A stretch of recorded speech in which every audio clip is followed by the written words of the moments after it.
Hello, everyone, and welcome to Strong Start Sundays. I am your host, Dr. Rachel Edoho-Eket, and I am so excited to see so many of you out there tonight. We would love for you to come on, let us know who you are and what your position is and where you are tuning in from.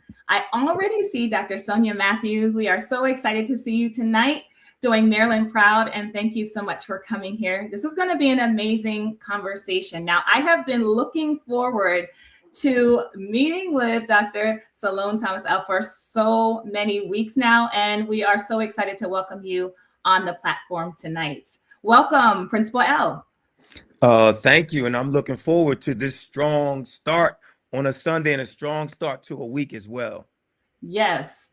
Well, let me just tell the audience a little bit about who you are and so many of the amazing things that you are doing and have done. You are truly a legend in the field. And what I love about you is you are so student-centered. So this conversation is really a treat for all of us tonight to have your perspective, talking about what you do as principal. And so Dr. Salone Thomas-El is principal of Thomas Edison Charter School in Delaware. It's a K-8 school, so it's a really unique school. And he also had experience being a leader in the Philadelphia public school system. Principal L, how many years total have you been in education? I am just entering my 40th year as a teacher and principal in education, and I'm so excited still, each day. It's a tough job, but it's a calling, as you know. Yes, that is absolutely incredible to have 40 years. And I just think about the impact, the level of impact. And I know everyone's going to hear it tonight as we're having this conversation, but the level of impact that you have is absolutely legendary. And I know that your students and staff and community members are so blessed to have you as the leader in their school. So let me tell the audience a little bit about Principal L, and then we're going to share a couple of announcements to get started and then dive right into this conversation. So Principal L is the author of many best-selling books. I have a list of them. One is called Passionate Leadership. Another is called Building a Winning Team. He has another book called Retention for Change. He also has a book called I Choose to Stay, which I know we're going to hear a lot more about tonight. And his most recent best-selling book is called Meet Their Needs and They'll Succeed. And I know so many of you on the call have already read that book and have so many amazing things to say about that book. I know Dr. Matthews is someone who definitely has read the book and just speaks so highly of it. So if you have not had a copy of that book yet, please pick it up. It's available on all platforms. I also want to take this opportunity to share about our book. Dr. Johnson and I wrote Relational Intelligence, the Key Factor to Exceptional School Leaderships, just for you, just for school leaders and aspiring teacher leaders who want to get more deep with our relationships. We talk a lot about the need to retain teachers. I know Principal L feels the same way. We're all kind of in the same boat we know our teachers have choices. I like to describe it as a seller's market. Right now, our teachers are choosing. They get to choose a buyer's market. They get to choose where they want to be. And so it's important for us as school leaders to make sure that our teachers and staff want to come to our schools every day because they have a choice. They definitely have a choice in what they do. So our book really helps school leaders think of ways, what are the behaviors, what are the actions that we can do to support our teachers? And so, Principal, I'm going to give a couple more shout outs because everyone is so excited to see you tonight. We have Coach JL. It's wonderful to see you. He said, we are ready to be 1% better. Let's go. Thank you. And then we also have Chanel Martin saying, let's go, Principal L. So you have some great fans tonight. And we have Jeff Milner here. Good evening. Thank you so much for tuning in tonight. We're really looking forward to our discussion. Thanks for sharing that. And Rachel, let me tell you who Chanel Martin is. She's actually a former student of mine from Philly. Nice. Who's now a school leader in Philadelphia. Yes. Right? We talk about, and I remember her from years, you talk about that student-centered leadership and that student voice. She was always an advocate, very heavily involved in the schools, student government. So shout out to Chanel for all the great work she's doing, in the schools, as a teacher and then, as a leader. So I'm so proud of her. I love it. That's absolutely beautiful. And again, I'm big on legacy. And so the fact that one of your students is now a school leader walking in your footsteps just speaks so highly to who you are, Principal L, as a leader.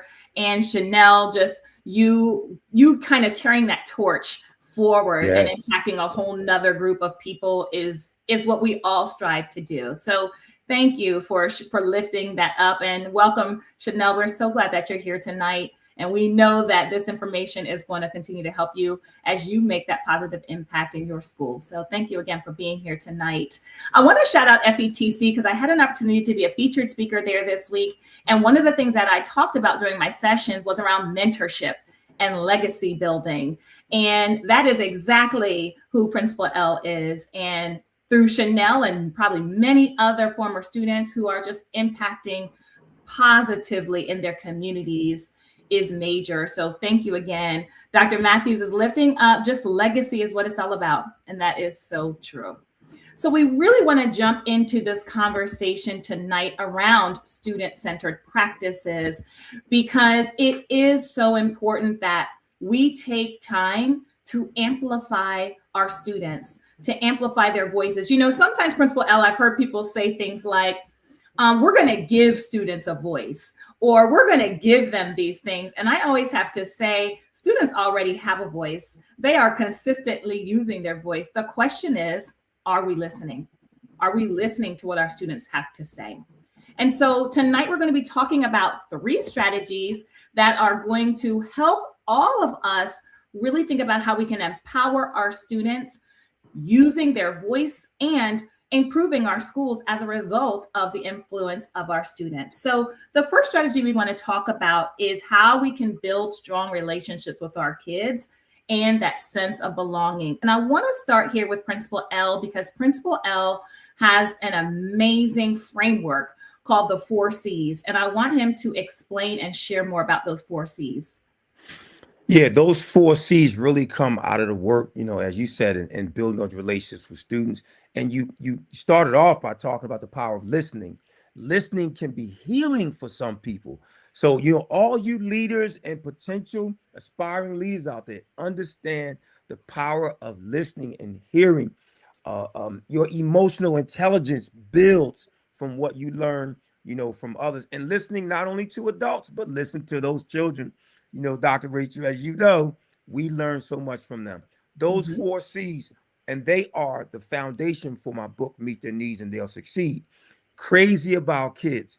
I truly believe that every child deserves to have at least one person be crazy about them. Our goal should be that there should be no child in any school. Someone comes in and says, who is the person that you can count on? They should be able to name that person. Number 2 is being curious about their lives outside of school. It's great knowing about those students academically in school and what they're doing, but what kind of community do they come from? How are their families? There's some communities in other countries, especially in Africa, where the first question is, how are the children? Right? If we want to know how the community is, how are the children?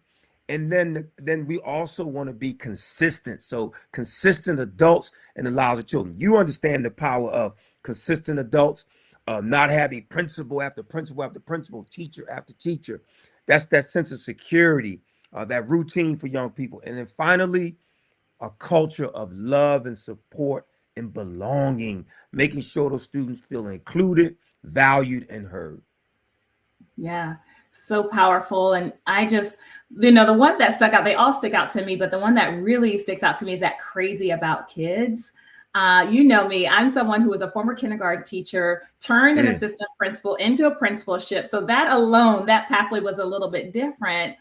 But when I say I'm crazy about kids, I love students. I love learning their names. I love hearing the conversations. You and I are both similar in this way. We go into the cafeteria and we just hang out with students.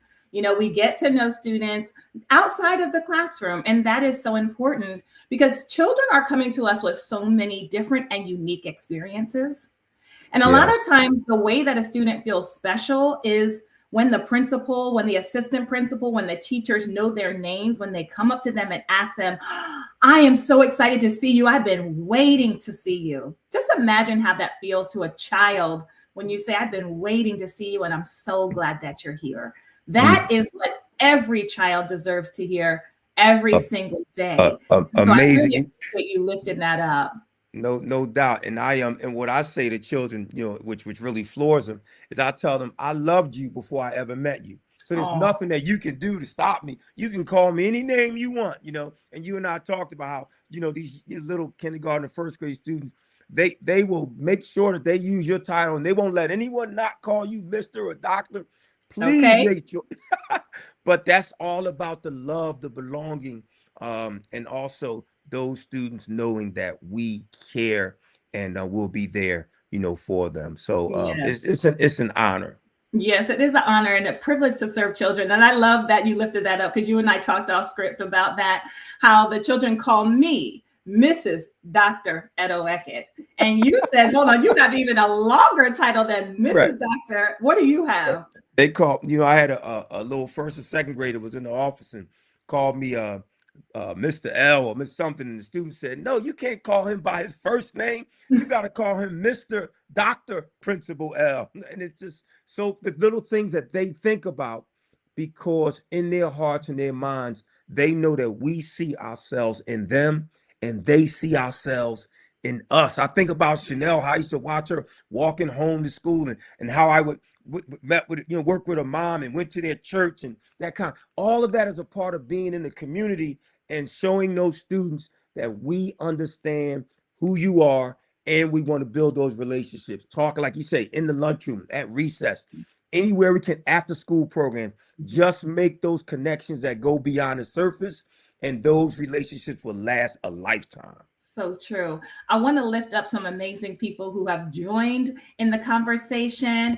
I want to lift up Maria. So excited to see you. We've been connecting online and we're just so glad that you're here today. Thank you for being here. I also want to lift up Latrice Younger. Thank you so much. She says she has her shirt from Principal L. I choose to say she still has that. How powerful. And thank you again, Latrice, Yes. for being here tonight. We are welcoming Zelda. Zelda, I'm not sure where you're coming from, but thank you for being here and spending your time with us. We know your time is valuable. We also have Dr. Alicia Blackwood. She is tuning in. She says she teaches in South Africa, and she said that means I see you. So thank you for lifting that up, and thank you for being here tonight. Wow. Dr. Matthew is also sharing some important feedback with us. Just that unconditional love is so important to model. That is so true. Our students really need that. One of the things I think about when we talk about attendance, we know attendance is so hard for so many families right now, but having that trusted adult that Principal L talked about, making sure that each child has one person. And how do we know that? What are some strategies that we can use for that? I know in the past, we've had staff meetings where we've written down every child's name in the building, and staff members will walk by and check off if they've had interactions with that student. And we are looking specifically for students who do not have that marked by their name. And we know we need to then pair up students with a trusted adult.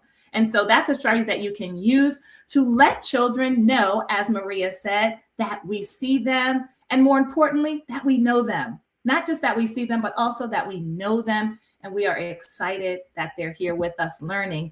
Zelda is also lifting up that intergenerational connection, like Principal L just said, going to church, going outside, meeting the parents, working with families is so critical to the success of our students.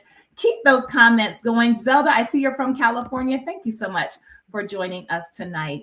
Now we want to transition into our second point, and that is really around promoting student agency and student choice and voice. This is such a critically important part of our work. A lot of the times we are focused on our teachers and staff and making sure that they are supported and that they have a say in how our school culture is built. But I also want us to consider, what do you have in place for the students in your building? And I want to just lift up something that we're doing in our school that's powerful. And I know Principal L is also going to share something that's working in his school. Our fourth and fifth graders, in conjunction with our school counselor and one of our fifth grade teachers, have a leadership program and a leadership group just for our fifth graders and fourth graders. And it's been really powerful to have the students sit down and to come up with ideas for how they want to impact our school. So we've moved beyond, it used to be, let's pick the spirit days. Okay, what do you want to wear this day? We're doing twin day, we're doing hat day. That is, I would say, an exciting but lower level of student choice and voice. But what we said this year was, we wanted our students to participate in some community action, some volunteer work. And so our students came up with an idea to do a sock drive. And we love that idea because socks are very important, and there are very many families in need who need those toiletries and socks and those sort of items. And so our students set a goal of 600 pairs of socks, and they started to make posters, and we started to advertise in our community. When all was said and done, we had over 900 pairs of socks to distribute and donate to the community. And just think about what that meant for our students. Our students said, we have a problem and we want to get involved to solve that problem. And they worked hard to make it happen. And the pride that the students had in reaching a goal and then exceeding that goal was so very powerful. And we know our students are amped up again because they want to do another community service learning project. So that's just the power of one example. But I do want you to reflect and think about, how are you utilizing students within your building? Students can do so much more when we give them that opportunity to contribute to the school community. Principal L, can you give some examples of how you are also incorporating student choice in your work? And I love the example you gave, because being curious about the lives of students, which is one of the 4 C's, allows you to tap into what they need. So when they start that community service, that we know exactly to go right to what the kind of support those students and families need. And in our school, at Thomas Edison, Wilmington, Delaware, of course we have student government.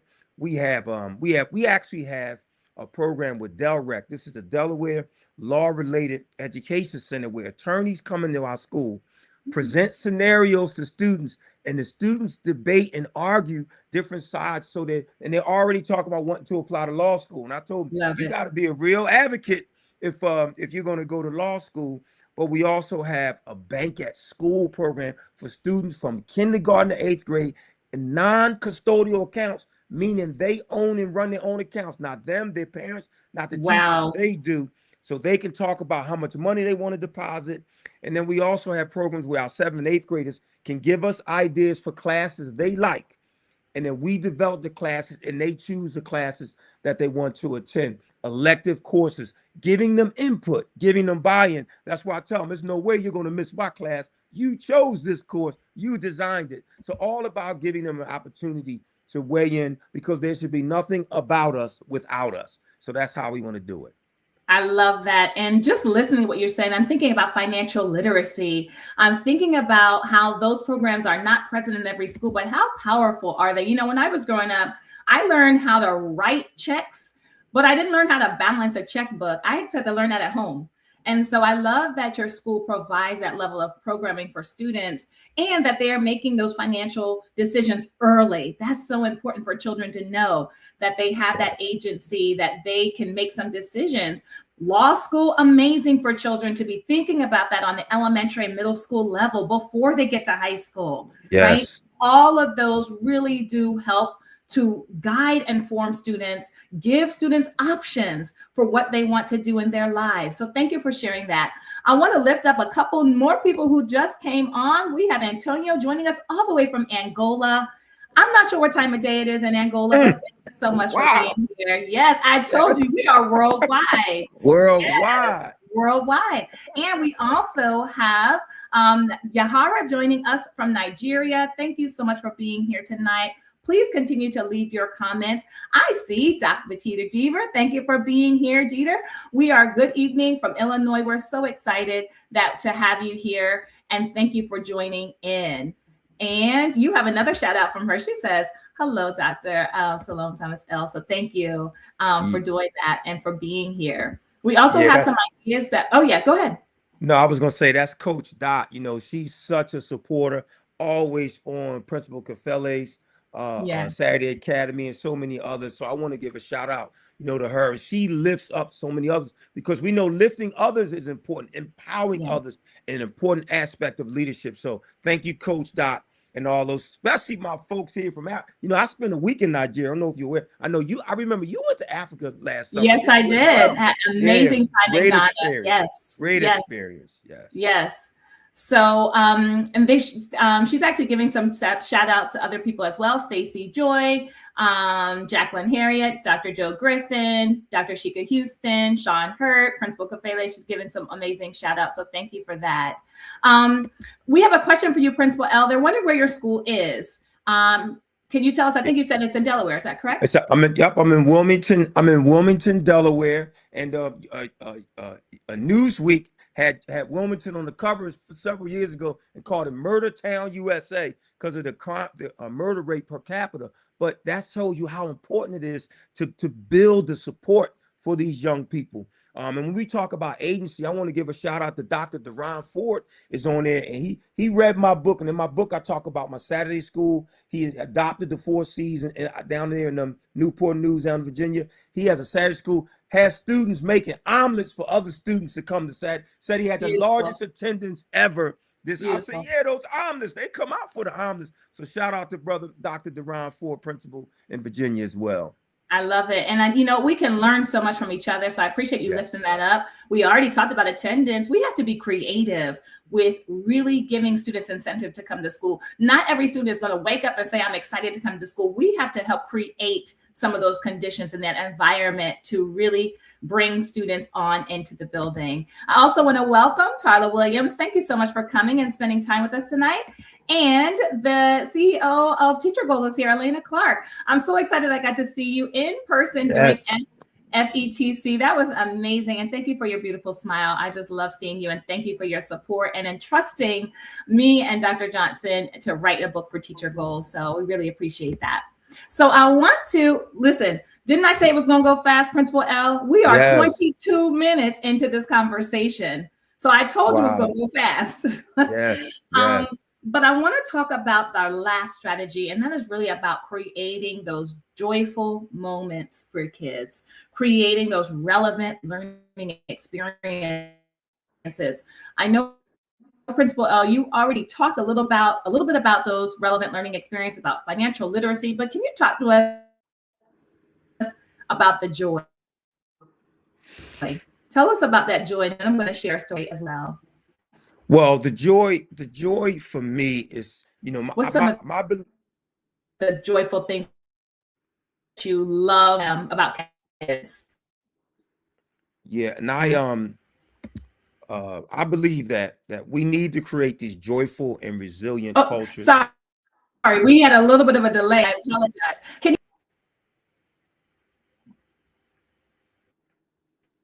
you're freezing up a little bit on me. Yeah, is okay. My apologies, everybody. Sorry about it. We're going to keep going. Can you hear me? Yep, I hear you. Can you hear me now? Yes, ma'am. It's going in and out on me, though. My apologies.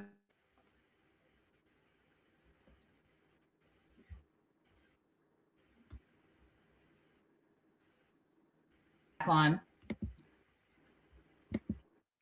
But I truly believe I'm gonna keep talking until you let me know when you want me to stop, just in case you can hear me. While we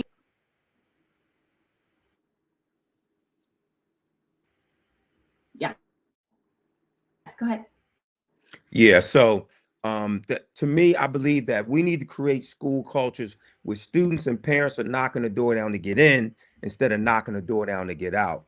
And the way we're able to do that is developing these programs where students feel that we are in tune, that we understand what's going on. When I know about where you come from, then I'll develop lessons that I know will interest you. That's how I get that engagement. And when students are engaged, then they'll find that joy. It's why I created my chess program, at Vaux Middle School, in Philadelphia, and at Thomas Edison Charter right now in Wilmington, Delaware. National championship program, great program to teach students critical thinking and problem solving, but also a great opportunity for exposure.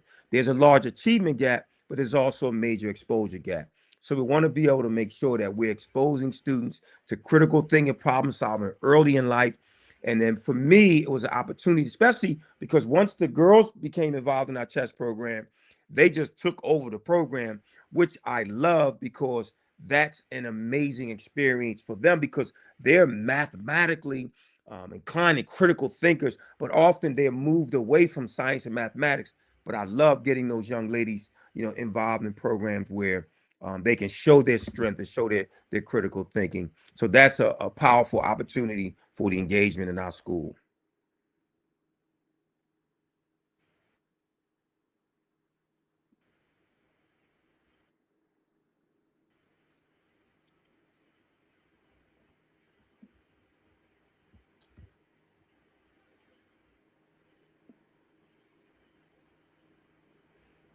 Dr. Rachel, I don't know if you're still with me, Yeah. but okay. And I apologize because I think I'm still not quite there. Can you hear me now? Yeah, I can hear you. I still have a delay, so I apologize for that. If you want to, Zelda, if you want to chat with me off camera, reach out. Anybody want, you can reach out to me. You can reach out to both of us. We're both on social media quite often at Dr. Principal L. You can go to my website, principal.l.com, and I'll make sure you send me a message, and I'll definitely make sure I respond to you. For sure. We Dr. Edoho-Eket and myself, we take great pride in being leaders who are amongst the people. The Pope came to Philly some years ago and said, "A good shepherd knows how the sheep smell, how the sheep feel." We are definitely shepherds in this business, in this world, and we want to make sure that we are able to accommodate you. So you just let me know whatever it is you need to do, and just reach out to me any number of ways, and I'll make sure that I respond and that we can talk. I also want to. I know Dr. Rachel had to uh, probably had to try to help get her audio and video together. But what I want to do for everybody who's still here is principal.l.com. You got it. You got it, Zelda. Reach out to me. And I might even send you I choose to stay shirt or a free book or something too when you reach out to me, Zelda. I appreciate everyone who was on here tonight because you have made a sacrifice. You have made some time for your own learning. And we all have families, we got careers, we try to get rest. But I think I truly believe the impact of an educator is not based on our ability to teach, but rather our ability to learn. So tonight we are all learning from each other and learning together. Dr. Rachel, are you back? You are back. I see you. Can you hear me?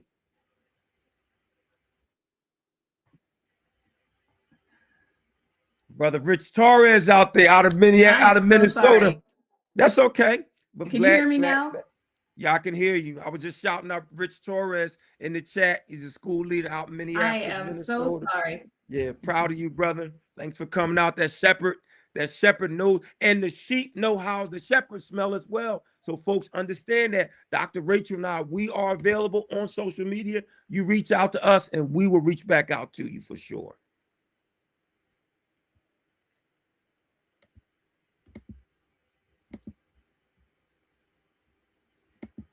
All right. Okay, yep. Zelda, you said I'm speaking your language, I'm speaking your Thank you so much, pedagogy. everyone. I apologize for the That's all right. delay and the technical issues that I had tonight. But Principal L, thank you so much for carrying this platform. All right. No, we got it. I This know was a great. the messages were impactful tonight, and we really appreciate everyone for being here tonight with us. I want to let you know that we have a Strong Start Sunday coming up February 1st, and that's going to be with my co-author, Principal Brad Johnson, and then we also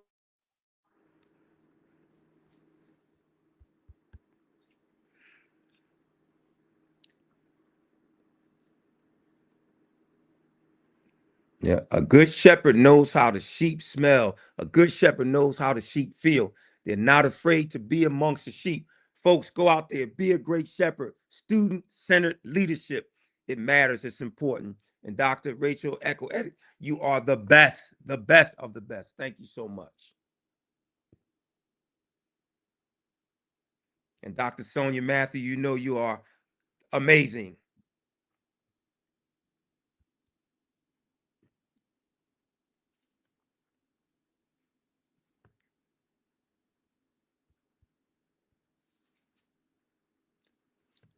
You're on mute, Doc. You're on mute.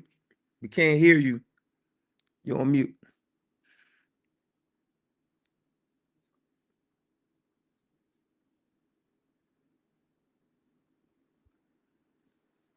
All right, everybody. Take care. Love you.